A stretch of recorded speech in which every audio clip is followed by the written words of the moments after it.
Hey, everybody. Welcome to another episode of Own Your Power Radio and Own Your Power TV. Today, I'm so happy to have a good old friend, a longtime friend of mine, Dr. Antonia Martinez, aka the Inner Power Doctor. She is with the company Conscious Enterprise, and I'm so happy to have you back. So, welcome, Antonia. Thank you, Simone.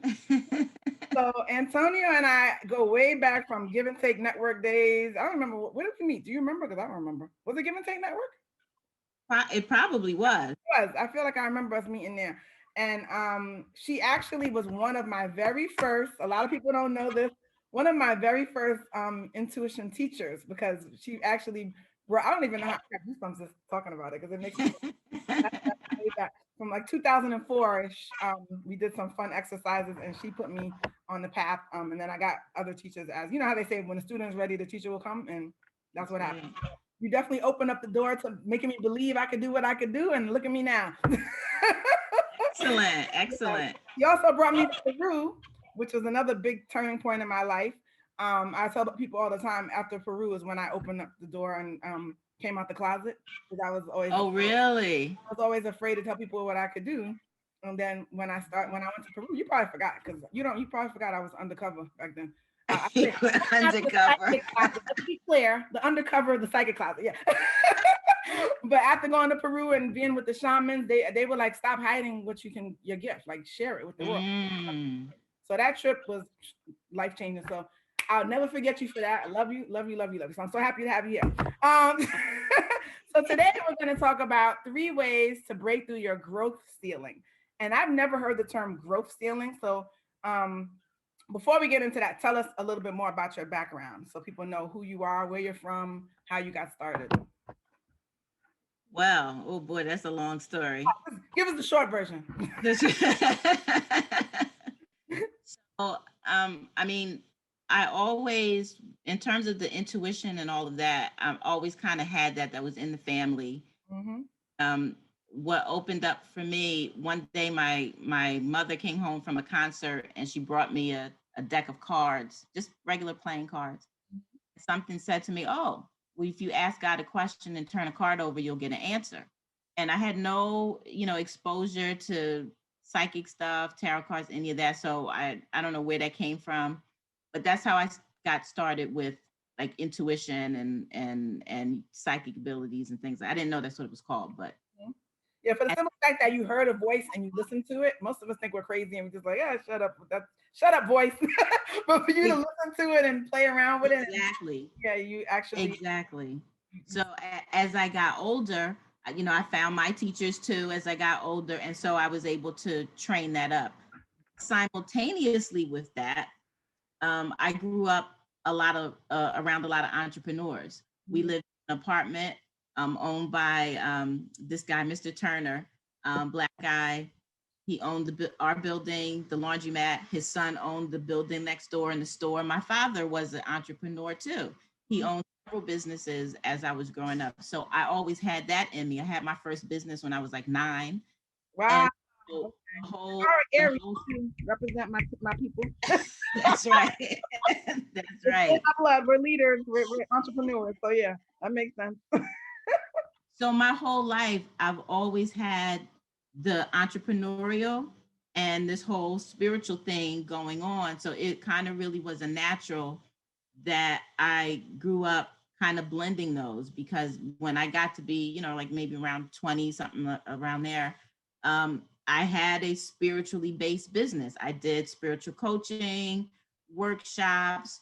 I would do corporate engagements where I would teach like stress management and all that. And so I still do those things. And I've kind of expanded on that to not only deal with entrepreneurs and businesses, but your families, relationships.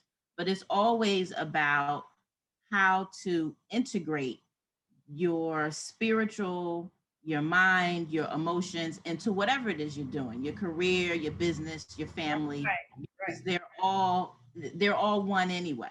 right, You know? right.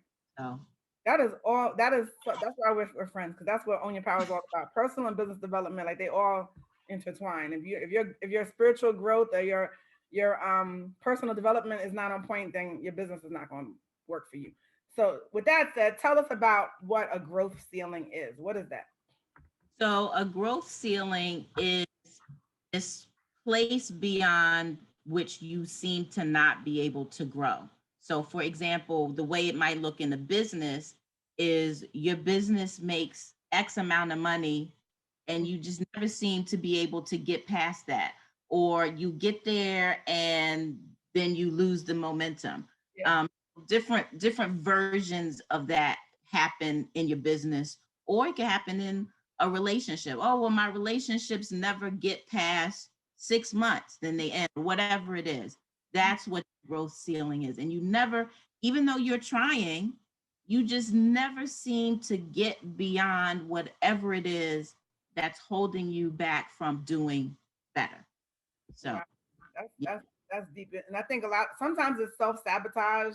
Sometimes it's I mean, we can you're gonna explain what it is, but that's what I'm thinking it is. Like sometimes you can self-sabotage, or sometimes in your mind you think, oh, $50,000 is enough for me, and you don't try to make more, or you get comfortable or whatever. But Well, with the growth ceiling is a little different from the self sabotage. okay, The self sabotage, you you kind of know that you're sabotaging yourself, and maybe you can't help yourself. okay, Kind of know that you do it. With okay, the growth ceiling, it feels mysterious because you cannot identify what it is. You are making a very conscious effort to move beyond this ceiling, but you can't seem to do it. And it's not always because of self-sabotage that you run into this ceiling. okay. So now, can you tell us what are some three ways that maybe if you can three or more three ways or more of how you can break through the growth ceiling, or how can we identify that we are in that situation? Because some people might not even know that they're stuck. Well, with the growth ceiling, you'll know that you're stuck. You're stuck because you can't move beyond it. And so you're actually trying to move beyond it, but you just can't seem to do it. Whatever you do. But one of the things is developing emotional intelligence. That's very important, and mindfulness. And that really involves a couple of different things. But one of the key aspects of that is developing a new level of self awareness to really kind of understand how your hidden tendencies, for example, play out in different areas of your life. Because one of the things I think is difficult is when it shows up in your business, especially. For some reason, I think people tend to look at themselves as business people differently than they look at themselves as people in the rest of their lives. And so it sometimes is harder to recognize how things you tend to do in other parts of your life Right, translate into the business. So right, then right. they don't see it. Yeah. So with emotional intelligence, it it really causes you to have to look a little more closely at your actions and what outcomes it produces. And equally important, it it causes you to really have to look at the emotional aspects that creep into how you make decisions, what Mm, decisions you make, don't make, and why. right. And learning to use your emotions to feed you information about how you're operating your business. So that's one. Emotional intelligence. So how do people even know about that? Sounds like a spin-off show, like emotional intelligence. That could be a show on itself. It is. I mean, emotional intelligence is it's important because it is a really important determining factor in success. So you can have two entrepreneurs, and it's almost guaranteed that the one who's more successful also has higher emotional intelligence. Hmm.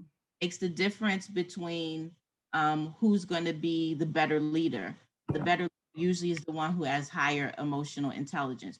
Who has the better sales? Usually it's the one with the highest emotional intelligence, because that person has a different way of interacting with people and has a different effect on people And then that translates into their ability to do business. So that's one of the reasons emotional intelligence is important, especially for an entrepreneur. Right. But it can be trained. You know, you can learn how to improve your emotional intelligence and translate that into business decisions. Okay. So give us another tip for improving your breaking through your growth ceiling. Well, another one is to get help. And it simple, it seems simple, but a lot of people don't do it. And when I say help, that can take different forms. Maybe that help is a consultant, maybe that help is a virtual assistant, whatever it is, it can take different forms. But sometimes the obstacle really is you. You have your limitations. Right. And if you're not willing to get that help to get over that limitation, you'll be stuck where you are. So very simple, but very, very powerful. So getting help could like you said, a virtual assistant. I know a lot of entrepreneurs that are stuck because they only I can do it. I don't have time to train anybody. Like everything is on me, me, me. But they don't think about God forbid you get sick. What's gonna happen? The business just drops. Like you need people helping you. So that's a big part of something I'm big on. So yeah. I can't do this alone. I need my help. Thank you. Shout out to the Own Your Power family.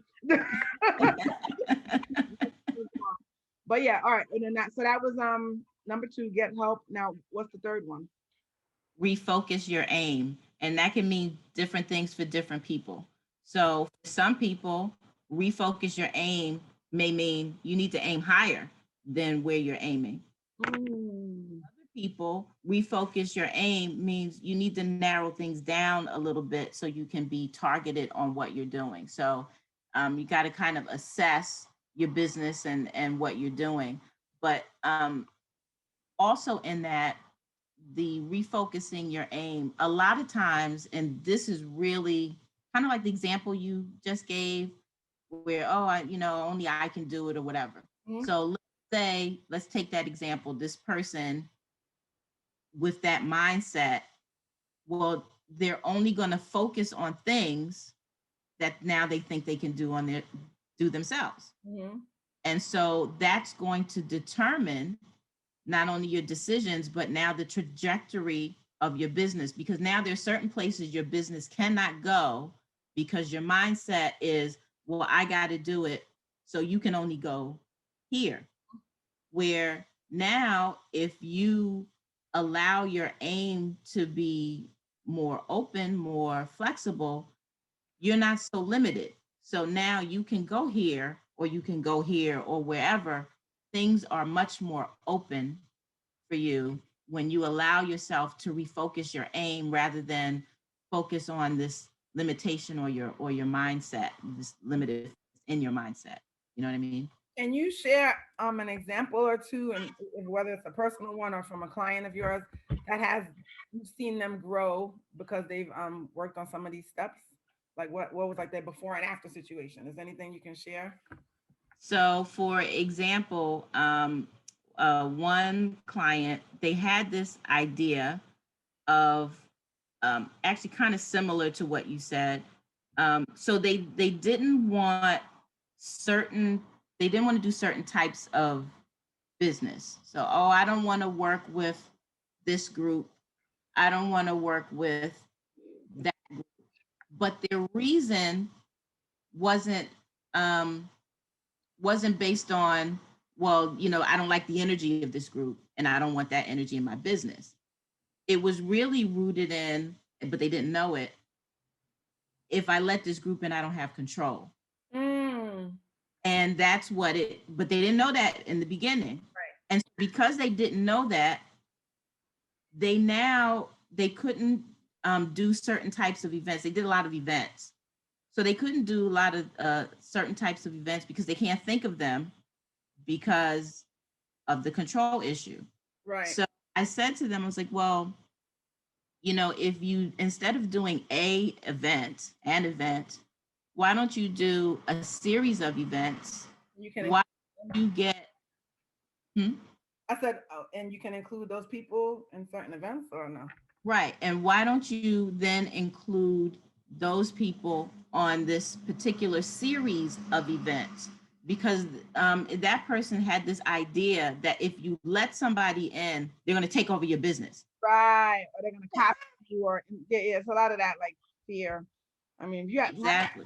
contract, non-compete, figure it out. Like, cover Exactly. everything. Exactly. So if we go deeper with that, what is it that prevents you from thinking about it the way you just explained it? Mm-hmm. You have a fear of losing control. It's not so much about them taking it. You already don't have good control of your business. So you're not even thinking about, oh, well, let me just create this little pot right here and Mm-hmm. we'll share this little pot. That's where we'll work. Right. You Sorry, my cat just started doing stuff behind me. know? Top shadow. Um, but you know what's interesting? It's kind of reminds me of the idea of when I talk about collaboration a lot, and some people go, "Well, I don't want to collaborate with her because she does what I do," and it's like there's enough money out there for all of us, and you never know. There's some people that might not be for her, and they might be for you. So you never know how you got to be open to sharing and sharing the love, so to speak. But yeah, there's a lot of people that Exactly. me mentality. They don't they keep themselves small, and they don't realize that it doesn't work like that. You got to learn Exactly. how to broaden your horizon or broaden your network, so to speak. Um, Yes, and you're going to broaden your profitability. So, so after exactly. So after she's listened to you and followed all the steps, what happened with her business? so then there was this explosion because now, because she's thinking of this series, well, now you got to involve even more people. So now that more people are involved, more people are sharing, more Exactly. people are talking about it. And more importantly, she looked bigger. Right, because she's the one putting it together. She's Duh. the one putting it together. So now it's like, oh, and it solved another problem. A lot of people didn't know what she did. Mm-hmm. And I'm like, well, now they can see what you do. Right. He's trying to explain. You don't have to explain. If you do what you do, people can see you do it, you know? And Mm-hmm. so that was it. It really increased the profitability tenfold. So that was a real big difference. Story, love it.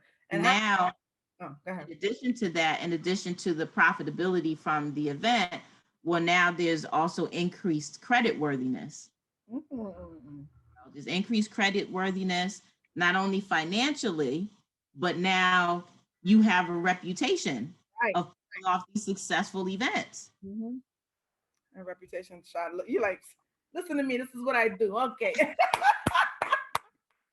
I love it. All right. So, with that said, tell us how our audience can reach out to you and learn more and sign up for your programs. I know you work on a lot of different things, but let's talk about the main programs that you have, and then how people can reach you. So the main two, there's the mindfulness and emotional intelligence online coaching program, and then there's also the breaking your growth ceiling program. That one's one-on-one coaching, and what we do is we look at where your growth ceilings are, whether it's in your business, your personal life, doesn't matter, and then we work on breaking through them. It's as simple as that. How long are your coaching programs? So the breaking through your growth ceiling is a 6 month program, Okay. and the emotional intelligence one it's monthly, so you can cancel whenever you're whenever you're ready. Okay. And how can people find you, reach you, phone number, website, whatever you want to offer? They can go to innerpowerdoctor.com or consciousenterprise.com. That's my website, and they can learn more about me and the programs. Wonderful. Well, say one more time. Say the website one more time. Inner Power Doctor. Yeah, innerpowerdoctor.com and consciousenterprise.com. Okay. Well, it was a pleasure having you. I'm so happy to see your face after so many years. Yes, it is good to see you. I'm happy to see you. Yes, Definitely. yes. And thank you for being a part of the Own Your Power family. And we'll have you back for sure because you have so much knowledge and information to share on, especially for entrepreneurs that are spiritually or working on improving their spirituality or their connection with themselves. So I know that's what we're all about. So I'm so happy to have you. So thanks again for being here. everybody tuning in, please remember to keep your station locked on Own Your Power .biz. Is go to ownyourpowerlifestyle.com or ownyourpower.biz. Follow us on soundcloud.com /Own Your Power Radio. And make sure you subscribe and like us on Facebook, facebook.com /Own Your Power. Own Your Power Radio. So with that said, remember, anything you want is attainable. Own your power.